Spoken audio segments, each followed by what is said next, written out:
Okay guys, so ni perambut T. Cara nak masukkan dekat swivel ni, korang just sangkut je atas ni. Yang ada loop ni, korang sangkut atas ni. And then korang tutup korang punya swivel.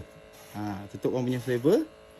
And then untuk yang ni aku Allahumma salli ala Muhammad. Aku letak swivel tak.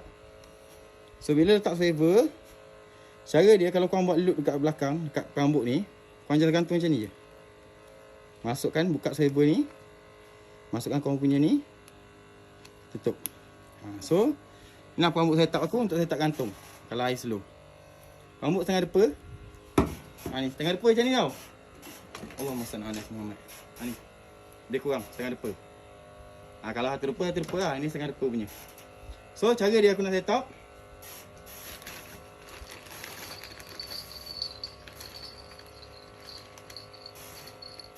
Tak oceng. Tak oceng guys. Oceng dulu. Lock. Lepas tu umpan. Udang hidup. Let's go.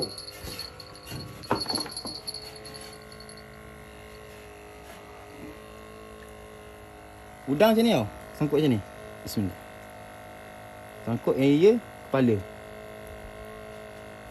Ini kalau air slow boleh pakai macam ni. Kalau air laju tak boleh. Macam tu.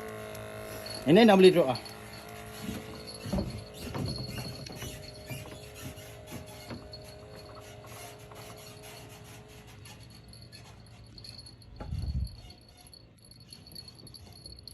Yang ni aku drop bawah.